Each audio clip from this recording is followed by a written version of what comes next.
Good morning বন্ধুরা, সবাই কেমন আছো? আশা করি আমার বন্ধুরা সবাই ভালো আছে। বন্ধুরা, আমরাও সবাই ভালো আছি। এই ঘুম থেকে আমি উঠলাম, তোমার দাদা কিন্তু অনেকক্ষণ উঠে পড়েছে। কী জানি ফুটুর মুটুর করছে, বুঝেছো তো? ওর তো হাত ধীর স্থির থাকে না, কিছু না কিছু করতেই থাকে। তোমাদের ভাইকেও কিন্তু উঠে পড়েছে, ও এখানে পড়ছে। ও যেহেতু সামনে এক্সাম, বলে না চাপ পড়লেই বাপ, মানে এক্সাম যখনই সময় সময় চলে আসে তখন আর বলতে হয় না, তখন দিন রাত এক করে দেয়, বুঝতে পেরেছো? আর আজকে এই মেঘলা হচ্ছে, এই রৌদ্র হচ্ছে, জানি না কি হবে, মেঘলা হবে নাকি। বেশ কয়েকদিন ধরেই কিন্তু মেঘলা মেঘলা করছে, বুঝতে পেরেছো? মানে রোদের কোনো তেজ নেই। আজকেও কিছু কাচাকুচি রয়েছে, কাচাকুচি করব। তো চলো, এখন আর বেশি বকবক করবো না, কাজগুলো সেরে নিই, তারপর আবার তোমাদের সঙ্গে পরে কথা বলবো, ঠিক আছে? ঘরের সমস্ত বাসি কাজ সারা হয়ে গেছে, স্নান করে ঠাকুর দেওয়াও হয়ে গেছে। এখন আমি খাবো। নিয়েছি 1 গ্লাস জল আর 1 কৌটা বিস্কুট। এই 1 কৌটা বিস্কুট আজকে আমি খাবো। আচ্ছা বলো তো, আমি কি 1 কৌটা বিস্কুট খেতে পারবো? হ্যাঁ, পারবো। কি খাবো আজকে? টোস্ট খাবো। আজকে টোস্ট খাবো, টোস্ট। এই টোস্ট বিস্কুটগুলো কী বলো তো, তোমাদের ভাইপো খেতে ভীষণ ভালোবাসে, বুঝেছো তো? তোমাদের ভাইপোর জন্যই এই টোস্ট বিস্কুটটা আনা। আর তোমাদের দাদা এই বিস্কুটটা খায়, এই যে দেখতে পাচ্ছ, সুগার ফ্রি বিস্কুট। আমি তো এইটা খাই, পিটের। এই বিস্কুটগুলো না প্রচুর ফলকা, জানো তো? পিট, এটা বিস ফার্মার। তো যাই হোক, এটা অ্যাডভার্টাইজ দিতে আমি বসিনি, তাও চলো খেয়ে নিই আগে, বুঝেছো? আর তোমাদের দাদা কিন্তু দোকানে চলে গেছে, আর ভাইপো গেছে কলেজে।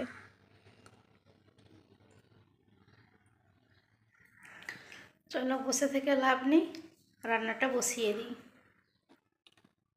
তো দেখো, ভাত বসিয়ে দিয়েছি চাল ধুয়ে, আর এখানে দুধটা গরম বসিয়ে দিয়েছি। যদি ফ্রিজে দুধ রাখা হতো তাহলে এরকম রোজ রোজ বেলা গরম করতে হতো না, কিন্তু আমরা ফ্রিজে দুধ রাখি না। তোমাদের দাদা কী বলো তো, ফ্রিজের জিনিস রাখা না বলে গন্ধ লাগে। জানি না ওর কেন গন্ধ লাগে। কাঁচা জিনিস রাখলে গন্ধ লাগে না, অন্য কি এরকম পাকা জিনিস রাখলে, মানে তরকারিপত্র বানানো থাকা, এই দুধ যাই কিছু রাখো না কেন বলে গন্ধ লাগে, বুঝতে পেরেছো? তো যাই হোক, দুধটা গরম হোক।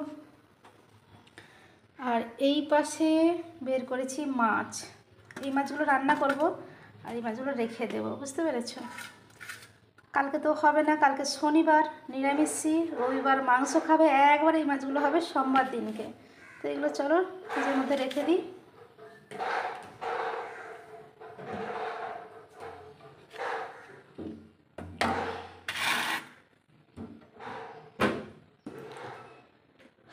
আর এইখানে বের করেছি এই যে আচ্ছা, আজকে কী বলো তো, ভোলা মাছটা না তেল ঝাল করবো, বুঝেছো? তো চলো কুটা বাটা করে রান্নাটা করে নিই। দেখো বন্ধুরা, আমার রান্না হয়ে গেছে, তোমাদেরকে দেখিয়ে দিই আমি আজকে কী রান্না করলাম। উচ্ছে ভাজা করেছি, আর এই যে দেখো ভোলা মাছের তেল ঝাল। কি সুন্দর হয়েছে না কালারটা? সরষে মশলা দিয়ে ঝাল খেয়েছি, আলু দিয়ে সরষে মশলা দিয়ে ঝাল খেয়েছি। তো সেদিনকে মা বললো আদা পেঁয়াজ রসুন দিয়ে তেল ঝাল করবি, ভোলা মাছের তেল ঝাল কিন্তু খেতে খুব সুন্দর হয়। তো সেদিন থেকে আমার মাথায় ছিল যে এইবারে যেদিনে ভোলা মাছ আনবে তো আমি তেল ঝাল ট্রাই করব।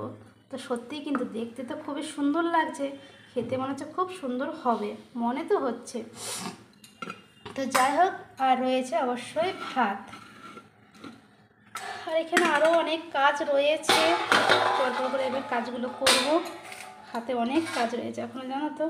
এখনও বাসন পড়েছে অনেকগুলো, গ্যাস পরিষ্কার করা রয়েছে, জল ভরা রয়েছে, কিছুই এখনও হয়নি। এই সব তো রান্নাটুকুন করলাম, রান্নাটুকুন করেই তোমাদের সঙ্গে শেয়ার করলাম, বন্ধুদের সঙ্গে শেয়ার করি কী রান্না হলো। তো চলো বন্ধুরা, কাজগুলো আগে সেরে নিই, তারপরে আবার তোমাদের সঙ্গে পরে কথা বলবো, ঠিক আছে? এখন রাখি। রান্নাঘরের সমস্ত কাজ করে এসে ফেসবুকে রিলস ছাড়ছিলাম, বুঝেছো?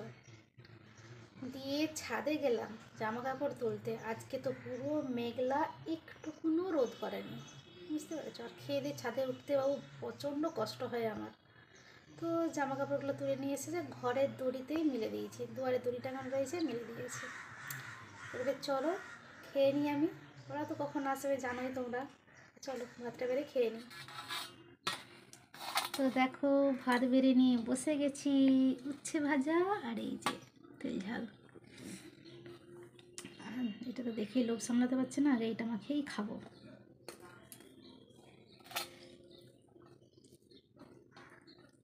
কালারটা দেখছো, কালারটা মানে অসাধারণ এসেছে কালারটা। তবে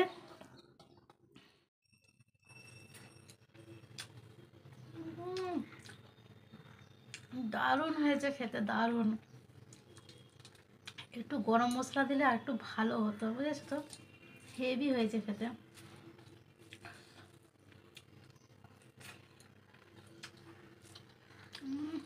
দারুণ হয়েছে।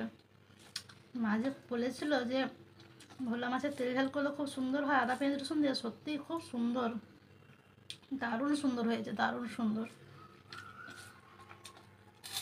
চলো এত সুন্দর খাবার মানে কি বলবো, ফেলে রেখে আর বক করবো না। ভিডিওটা কিন্তু আমি এখানেই শেষ করব।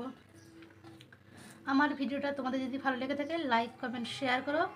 আর বন্ধুরা সবাই ভালো থেকো, সুস্থ থেকো, আর এইভাবে এই বৌদির পাশে দেখো। তো চলো এখন রাখি, টাটা।